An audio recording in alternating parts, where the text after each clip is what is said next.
Hello, my name is Mauricio Pina. I'm the founder of Cobalt Digital. We are a marketing firm specializing in digital marketing, data analytics, SEO, PPC, and such.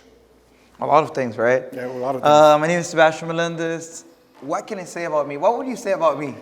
Eres una chispa. That's what he says about me. I'm a chispa. No, I graduated from the university not too long ago. I did an international business degree. Didn't want to go for marketing, but Mo called me one day and said, "You want to work for Cobalt?" I said, "Why not?" And at Cobalt, I'm one of the client success coordinators. So anything that happens to do with the client, we're there. Me and Shirley and William, who are here in the room too. But yeah, that's what I do at Cobalt. So, we're going to start it off with a question today. I like to start with questions all the time. Which I learned that from him, and I think it's a great way to get the engagement. I'm going to start now. So I don't like to just talk and talk and talk and talk and then more talking and more talking. So I normally start with questions and just back and forth conversation with every attendee. So let me start with Mo first. Okay. Mo, if you could delegate anything to a robot, what would you delegate? I would delegate to just make me a lot of money. Okay, delegate a lot of money. I thought you were going to say something else like a sandwich. I was thinking about it, but I don't think a robot can make the sandwich that I'm going to like. So. Okay, I get you. Well, that's most. What about you guys? If you could delegate anything to a robot, what would you delegate? Anyone that wants to start, just raise your hand or just start talking. Scheduling. Scheduling meetings? Scheduling meetings, like my own schedule and my like my personal and my business schedule. Like an assistant for your schedule. I like that. What else would you do? What would you delegate? I would delegate every post on social media that gets bookmarked and shared across. I would love to just pull them all and I'd probably read an hour every day. Like a repository / library. Yeah. Nice. Interesting. I like that one. Yeah. I can probably make that possible. What else? Analyzing data. Analyzing such as? Just maybe when it comes to engagement or anything to do with your business. Okay, interesting. Tasks that are important but are really time-consuming and annoying. So that might be analyzing data, that might be scheduling, that might be doing, I don't know, things that are trivial, that are super important, but are trivial and you really don't want to do, and that it takes up a lot of your time. So it's not necessarily one certain particular task, but it's just A group of them. a dichotomy Yep. of tasks. I like that because that's something that we're going to mention in the presentation. That's why I'm smiling right now. Because we mentioned it literally in the slides. Any other person? That's it. Count to 3, 2, 1. All right, so let's get into it. So AI and automations. What is AI and automations? And what is it not? Next slide. What is AI? When machines mimic human intelligence to do things like understand, generate text, recognize images and speech, make decisions based on patterns. I think most of you are probably pretty aware with what it is. Next slide. Oh, sorry. Using knowledge of AI, we can create ideas, we can summarize a lot of data, we can analyze and refine data. Obviously, it can help us code, things that you might not be so familiar with. You might be able to ask the AI and it'll give you that code for you. And prompting. Understanding how to prompt, I think, is kind of one of the biggest things with AI. And we're going to talk about that a little bit here in a bit.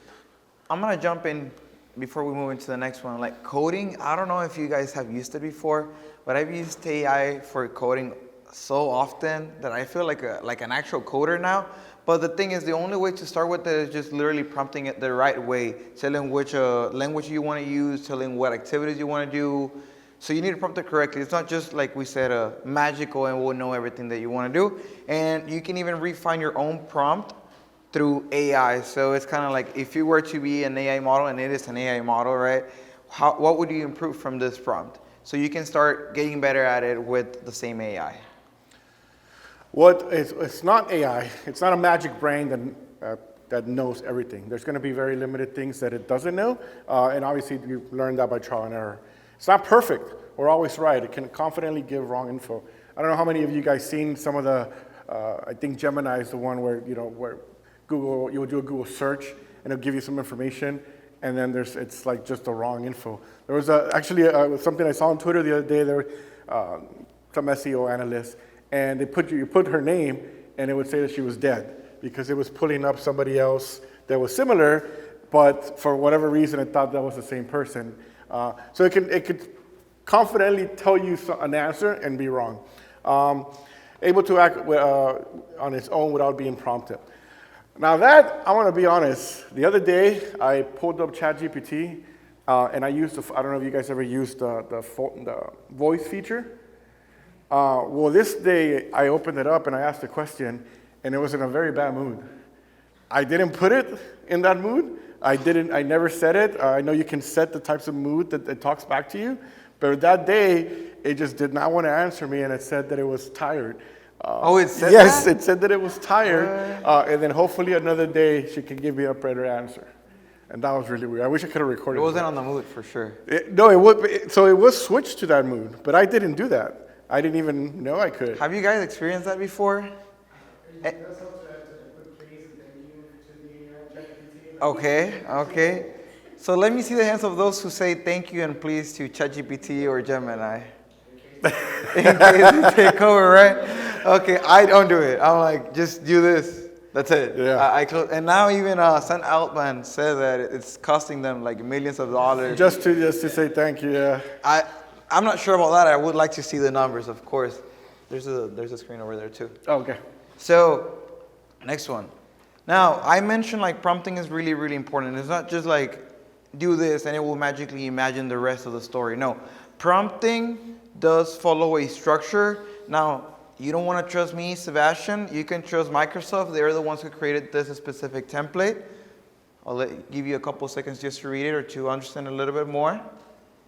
But it's divided into multiple elements, okay? So I'm gonna be on this section just to kind of guide you through the process.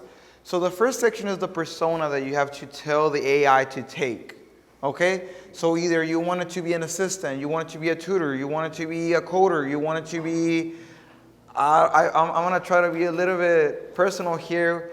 I've told it to be a therapist too every now and then, like you're an experienced therapist with this many years of experience treating this type of situations.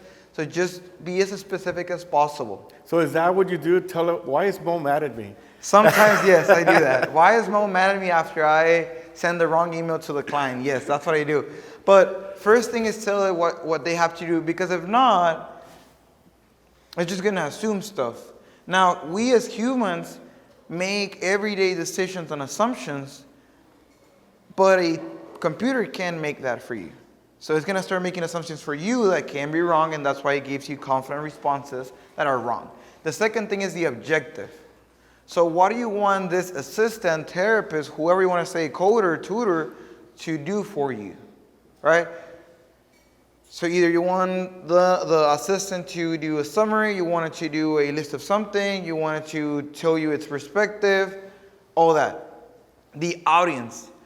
It's what kind of tone should the response be, what kind of tone should this response be directed as to you? So if it's a therapist, it's kind of like, oh, help me with something, but it's for like I said, for a 20-year-old, 30-year-old, whatever. It could be a coder. Explain this to a person with no knowledge on the topic.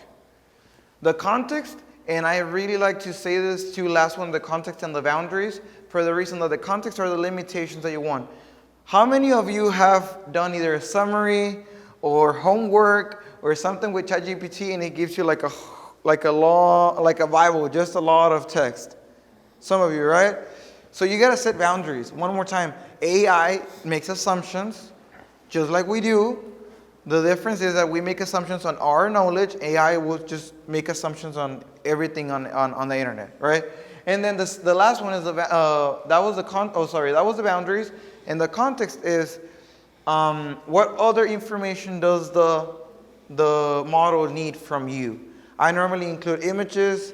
Welcome. I normally include images, backstories, links. Everything that you can provide is even better. Because when I prompt ChatGPT to do a template for an email for our clients, I literally copy a template from MailChimp or something else, paste the screenshot, and now it knows how I wanted it. So the more guidance you provide, the better. So what is an automation? Because we already talked about AI.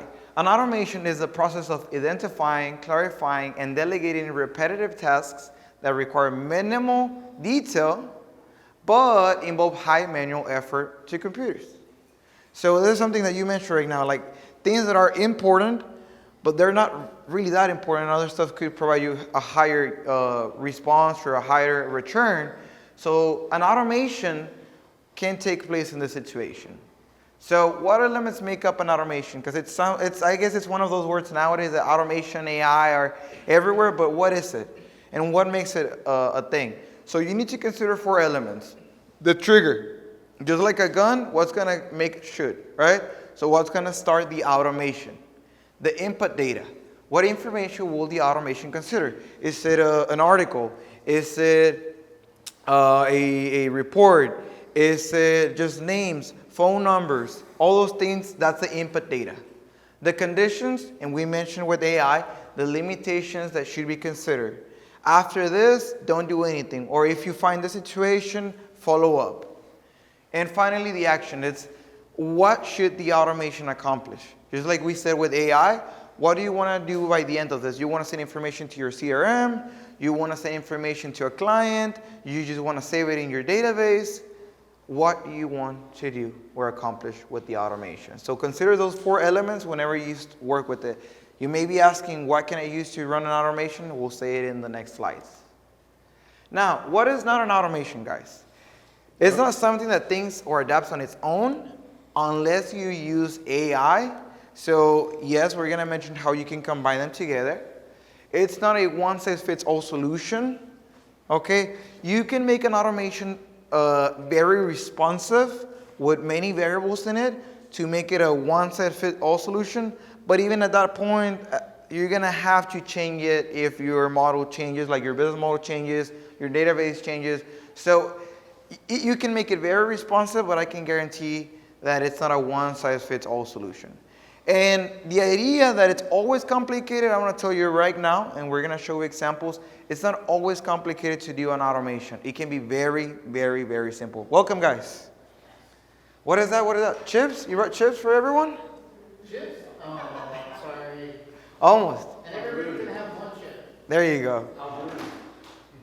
So working together, that's for Mo. So working together where the AI and the automation actually work together and they benefit the business. So can they be combined? So if you combine your automations with the AI, it can get really exciting.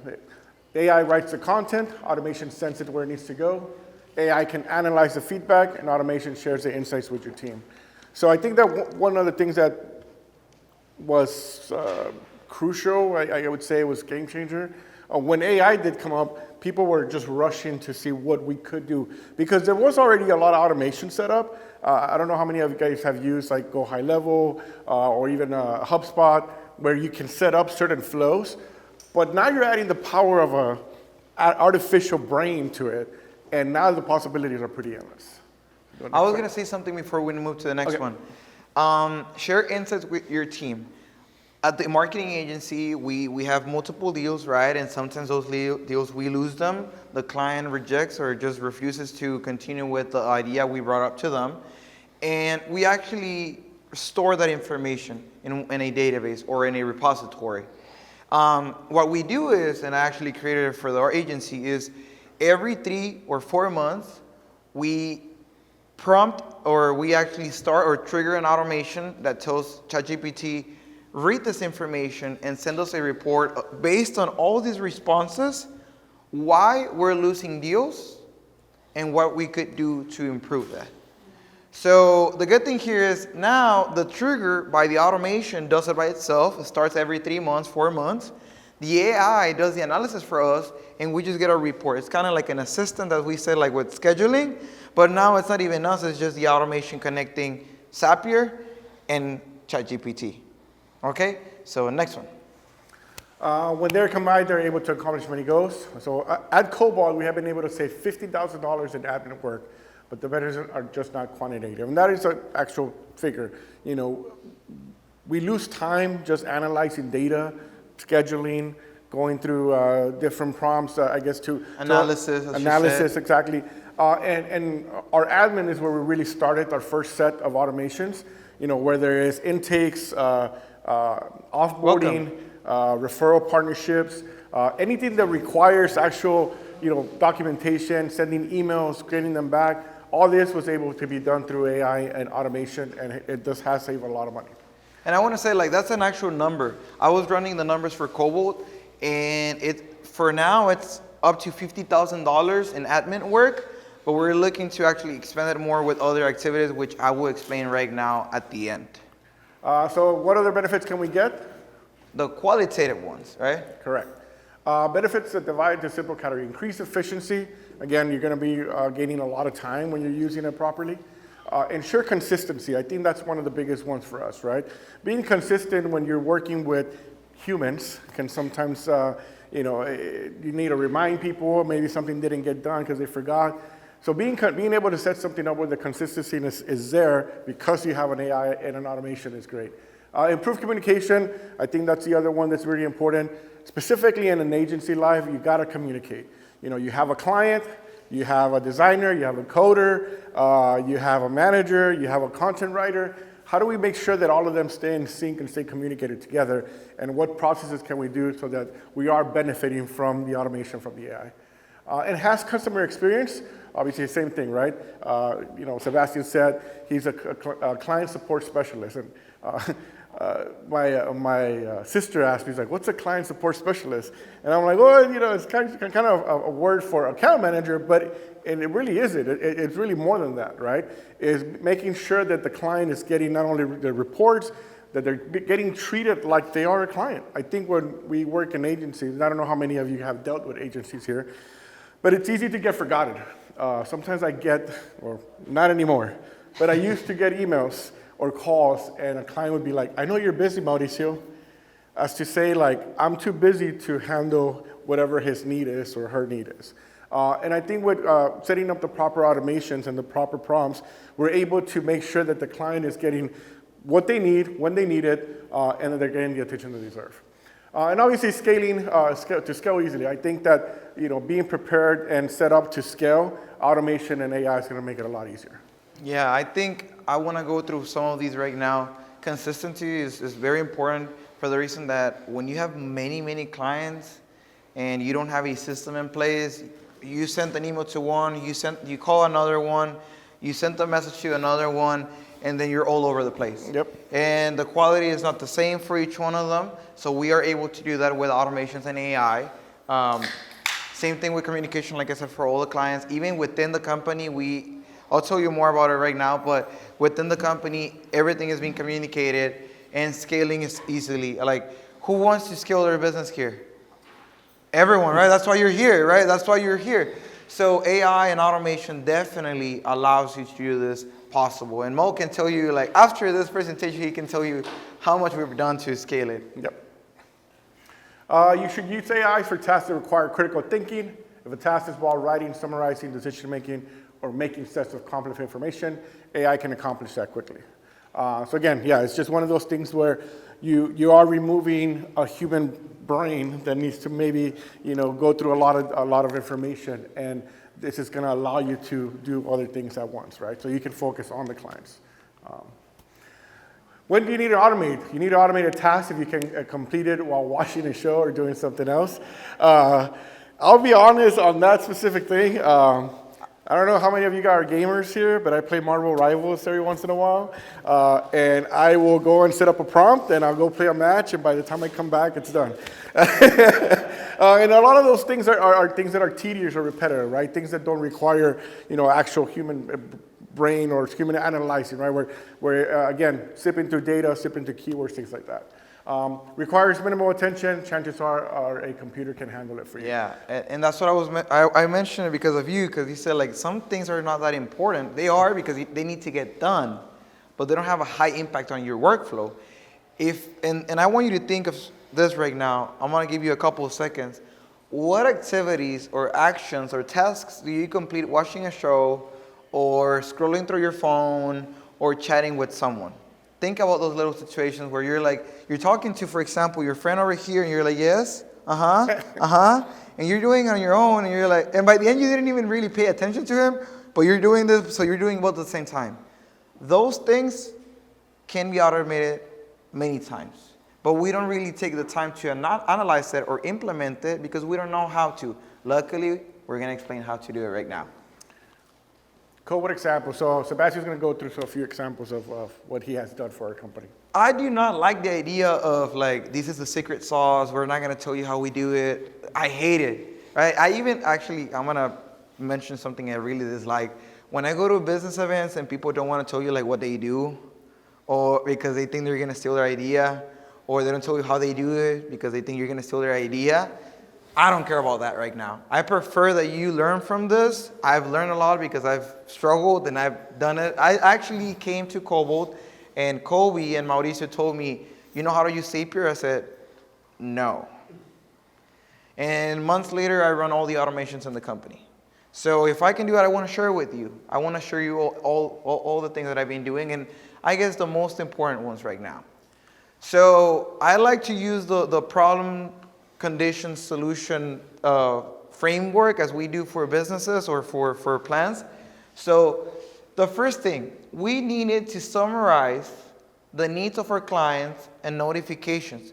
We have a chatbot and a contact form in our website. Okay, so you go through it for the chatbot, you tell it what you need, either SEO, you need social media, website management. You go through there, you put your name, phone number, email, all that. And we would receive an email afterwards. I don't know to what email, to be honest. I don't even know to what email it was sending it. Come on. But our bots, like I said, do not provide a summary of the conversation. They just send like the whole conversation to someone's email, I don't know where.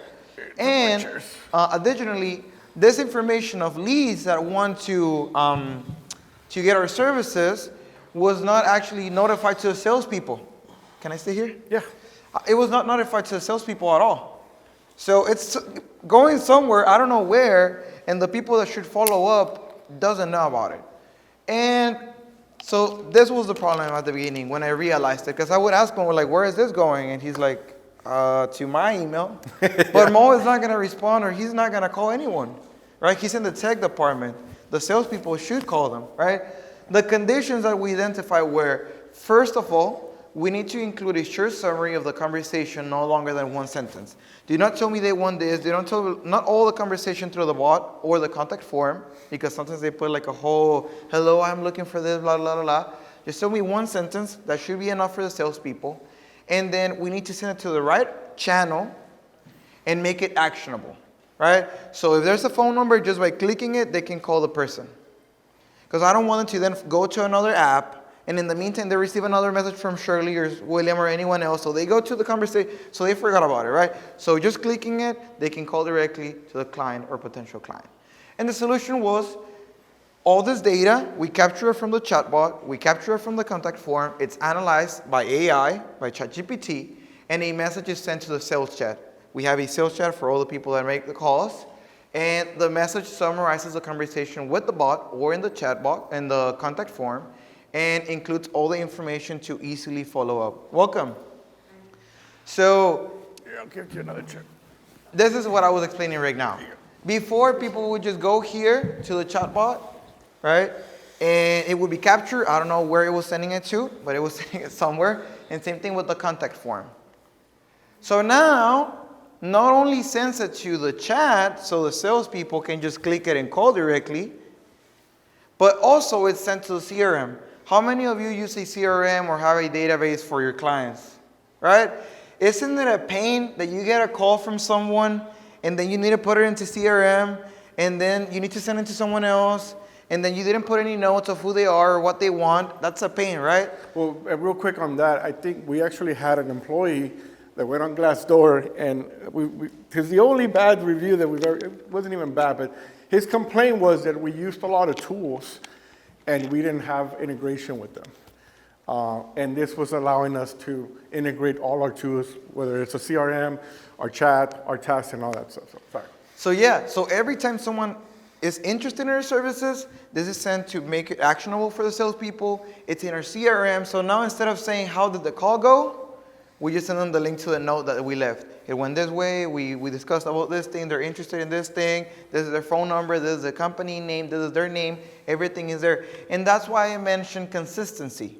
Because if you want to scale your business, you cannot depend on word of mouth feedback or word of mouth communication of this person called, oh, this person called and said this. You don't want to do that, because then you are dependent on one-on-one conversations. So that's why we did this integration between our chat, our CRM, our contact forms, chatbots, all those things into different places just to make it easier and efficient. Now, there's another one. I want to comment here on this one. This is a very important one, and I think really changed the way that I even looked at it, right? How many of you guys have Google Meets or Zoom meetings? Or Zoom. I'm sure, right? Everyone, How many right? of those of you do you have a person, someone that's taking notes? Just Right? one, two? Okay. So that person that's taking notes, does it always come out the way that you want it?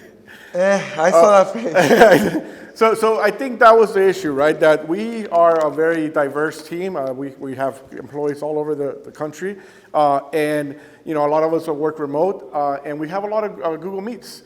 And yes, we did have at one point somebody that their only job was to take notes, but even that can have errors. Even that cannot be, maybe you won't be able to write the context of what the task was supposed to be done or what the note was taken. So we came to Sebastian for some help. So one day I'm in a meeting, and then Mo says, "Did you take a note out of that?" And I didn't. Okay? Yes. And I said, "Of course I did." And right? And I had to do what? Go back to what? To the recording or the transcript of the meeting, if there is one, right? If there is one. So I had to go back, find the moment where he said, "Did you take a note?" Go back a couple, 2-3 minutes, and then make the note, and then turn it into a task. So every day we're just talking and mentioning, we got to do this, we got to do that, we got to do this, we got to do that. Who's taking notes? If you have someone taking notes, great. Most likely, you try to remember everything on the spot after the meeting, right? How many of you have been in that situation? A couple of you, right? And yes, there is AI to take notes, Yes. but that's still not solved. One thing is creating notes. Another thing, yes. So sorry to interrupt. Do we have Stephanie out there? Apparently not. Thank you so much. You're welcome. So one thing is creating notes. Oh yeah, AI can do that for you. Another thing is connecting your AI note creation system to your task platform. And that's what we did. So yes, it does take notes out of the meeting, but now it goes directly to our task management platform where we create a task for other people and creates it for us. So now the process, and I want to explain it right now, the process is even simpler. So the issue was, or the problem was, creating a task from the beginning is very time demanding. You go to the platform, you find the project, you create a new task, you start to develop, like typing everything. If you have a template, it's easier, but even then, it takes time, right? You need to bring the link from the meeting or from the recording or from the transcript. Then you have to do the summary. You need to put who you assign it to or who you recommend assigning it to. So it's a lot of work, right? Now also, many tasks are forgotten as we normally just speak right now. I may tell Mo, you know what, I like that. And I think we should put it for the next presentation. Am I going to do a task for that? Probably not. I will forget it just right now because you're going to say, I love your presentation. And then I'm going to be thinking, and I go home, and then mom tells me food is ready, and it's already November, and I never did it, right? So the conditions. We needed to create a template to follow. One more time, consistency, something that would just follow by the AI. We needed a system that defines the nature of the task, okay? So we needed to know who to assign it to. We needed to know if it's a long-term effort, if it's a short-term effort, all those things.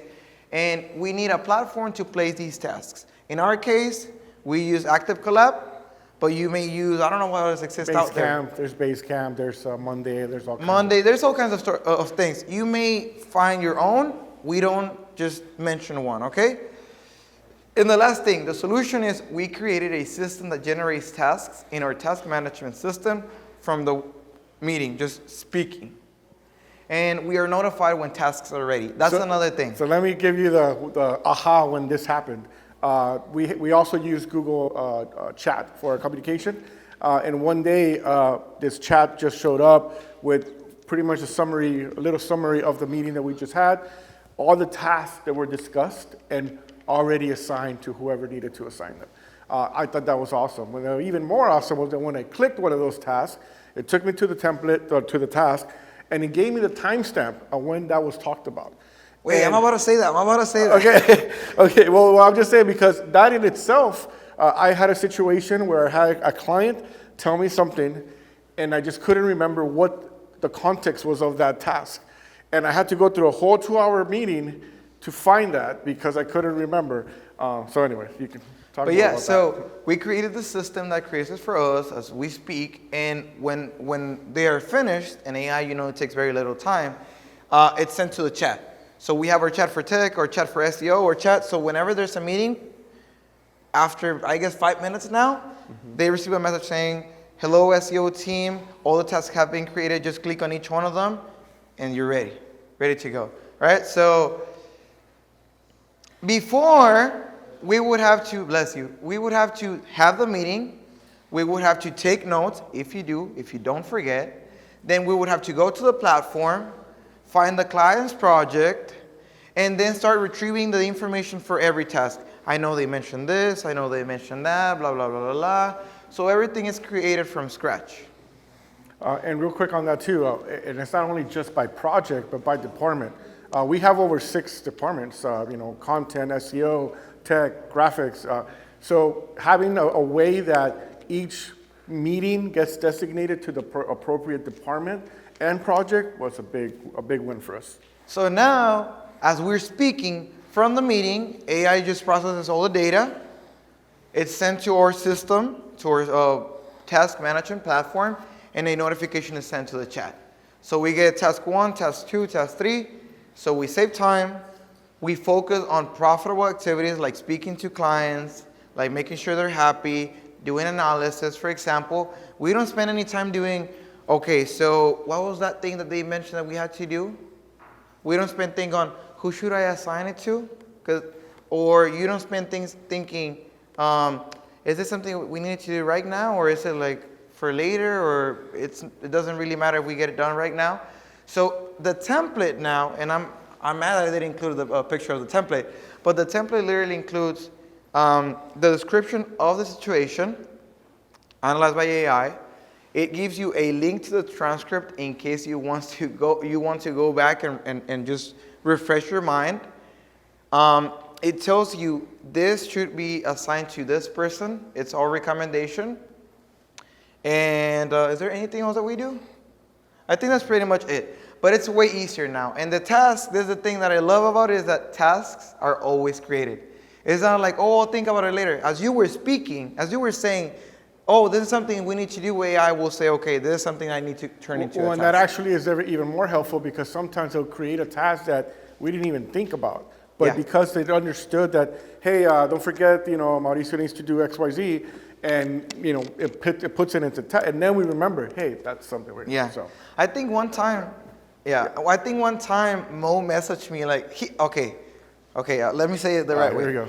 So that's why I prompt ChatGPT to be a therapist, right? Like I need to say that. I remember I told Mo like we should do this, and he's like, yeah, but it's very difficult, and you don't know the quality of this, and you don't know if it will be sent. And I don't think he was being mean or anything. I think he was just being realistic. But I turned those limitations and conditions and turned it into a solution. And then after, when we implemented it, he sent me a message saying, thank you, because it created a task I didn't even consider. Yep. But based on what I was saying, it analyzed it and created it for me. So now you have even smarter people doing work for you, right? We got like 10 minutes, so let's try. There you go. So let's go into the next thing. You could probably, The tools overview. I'll go quickly over this. For AI, so what kind of tools? Obviously, you can use ChatGPT, Copilot, Gemini. There's many AI tools that you can use. It really just depends what you feel comfortable with, but you want to make sure that it integrates with what tools you're using currently. Yeah, so any AI you want, you can use it, but make sure it integrates with the platforms that we have here. Yeah. So the ones, for example, that we use Zapier, Make.com, AppScripts. Again, there's other, like I mentioned, HubSpot and Go High Level. Those have their own little systems built in them. But again, if whatever you're using, make sure that the AI works together with it. For the reason that, and this is mentioned at the very bottom, lack of integration between two platforms will result in lost efforts. Real quick, we were doing this task automation, and Google just released Notes by Gemini. Yeah, so I don't it know was if you have seen conflicting. that. So the issue was that now it wasn't even running the automation anymore because it wasn't reading it. Now we fixed it, but the lesson here is make sure either Gemini, Copilot, ChatGPT is integrated to either Zapier, Make.com, or AppScripts. Bless you. So just make sure you integrate it the right way. And we can assist you with that if that's something you want to do for your business. So I explained that one, right? I mean, I'll just be quick. AI can summarize large databases from small businesses administration for administrative and insights, and it can summarize your own customer data. Again, I think I've said this. It's going to allow you to go through a lot of data very fast and a lot more efficiently. So this is where, you need because we have like 10. Yeah, let me do it real quick. I'll do it quick. So in this case, you don't get to see much, but this is a report that we generated, which tells you from a e-commerce store, right? So they're selling different products. So we prompted it in a way that we asked for the countries that buy the most, the payment method that you use, the average quantity they buy, and how much they spend on our platform, right? So like I said, prompt it the right way. Don't say, give me a report, because the report can be anything. And it definitely gave us the countries that bought the most, the products that they bought, amounts they spent, all that. So that's the beauty of prompting correctly. Now, you can also, and this is a use case that I like to share with you, and I hope you can apply for your business, you can also use Zapier to collect your leads information. We actually have a banner in the entrance for a free website, so make sure you scan it, and it's a giveaway for a free website, any of you that have a business.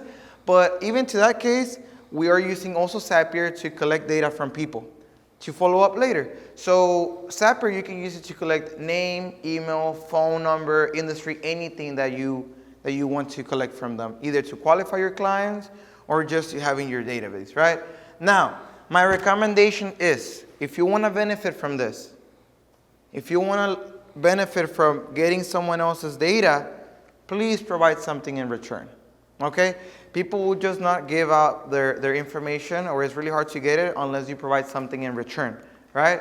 So super quick, and I apologize if it's not easy to view, but the first thing that we have in this framework, which is in Zapier, and this is a form for the event, is a Google form, which will collect all the data from you guys. So we don't have the system that does the form, we just use the one from Google Forms, right?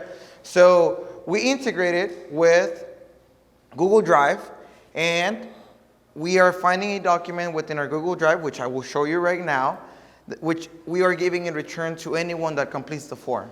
Okay? So we're giving something in return to all of you. And then finally, through Zapier, we're also able to send an email. Thank you for filling out the form. Here's the thing in return for you, blah, blah, blah, blah, blah. For your business, you can target it however you want. Either you want to give, I don't know, like a discount code, you want to give, I don't know, a link, or I don't know, like whatever you want to provide, you can do it through there.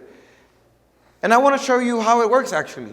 I show you three steps in our Zapier. So please scan this QR code. So do you mind scanning it and let me know what you get back on your email? Make sure you use the email. Yeah, so make sure you use your email, because you're going to get a book. We have a book which is on process design and automations. If you want to learn about analogies, you want to learn about the structures, examples, the stories that just explain more of the topic, you can easily So everything we basically talked about today and how we applied it to our business is in this book, and you guys can apply it hopefully to your business. Even some of them are stories from the company. Yeah. But I just changed names to not put anyone in the spot. But tell me when you're ready. They're all Mo. Yeah, they're all Mo, Cobalt Mo. Okay. Did anybody get anything back? Not yet. Thank you so much. I did it. I know you had a question, but I think we had time. So that system that you're talking about, the office meeting summarization, that's a tool that's obviously built into the CRM database, like about CRM before, or is it a platform? No, we connected many platforms. We connected Google Meet with ChatGPT to do the analysis. Google Meet provides the transcript and the data for us. And then the task management platform is where we post all the tasks. And our CRM is just used to hold the client information, not for the tasking. Not for the tasking. the CRM is different. Yeah, so CRM, basically what we're doing there is, again, it's just so that a person doesn't manually have to go into the CRM, put the name, the phone number, the company, all that. We're just asking the lead that comes through, make sure it goes to the CRM, goes to the salespeople, and goes to, we have a separate sales platform that it also goes for. So if you already completed it, and I can see that you got the book, read it when you get a chance. I created it. I'm not gonna say it's my baby. I think it's too delusional, but it talks a lot about automations and process design, and you can benefit from it a lot. So how does Cobalt benefit from this? So your business could benefit from this. So obviously we used it to automate our lead generation, what we were just talking about with the CRM. We streamline our marketing and sales pipeline. So by making sure that the information was in the proper tools, we were able to not only go through that sell properly, make the proposal, make sure the client got set up with a scheduled meeting so we can talk about the proposal, get the pricing, and hopefully make the sale. Optimize SEO and content strategy. SEO, I don't know how many of you know what SEO is, by the way?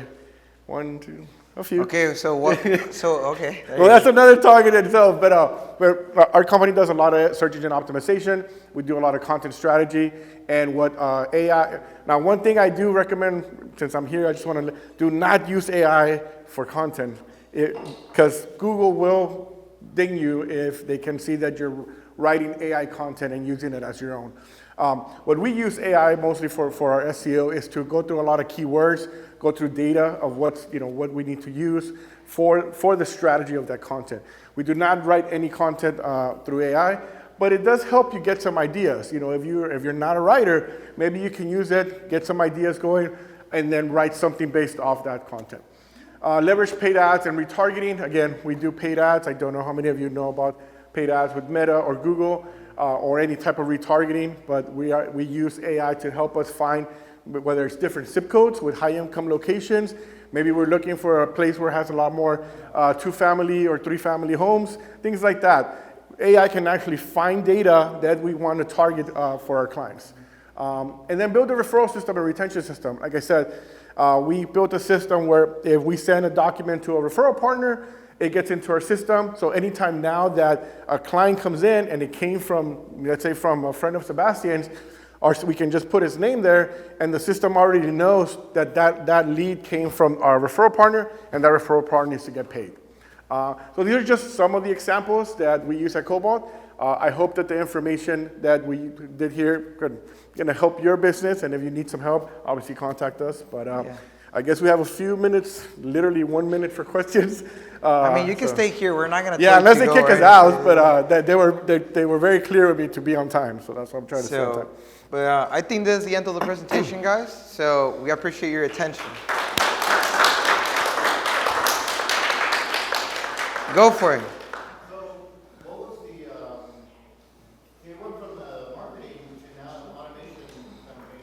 What was that transition like? Well, we're not. No, we're using automation to make our processes more efficiency. Our core is marketing. Yes. But how can we provide a marketing service if we're spending time writing information, going through all this data, does not allow us to actually think about the strategy for the client. What we're doing is we're just enhancing, I guess, our processes so that it's not so time consuming, and then when we can focus on the actual marketing for the clients. So yeah, we don't sell our automation. This is our internal. We can build it for you. Mm-hmm. That's something that we provide, like a service that we also provide that we're trying to start now. But our core is marketing. Yeah. Right? So I'm just trying to promote it more because I know a lot of businesses can benefit from it. Well, I think also because, for example, if we are doing marketing for you and you're getting a lot of leads, but you're not closing any of them, maybe there's some inefficiencies with your intake.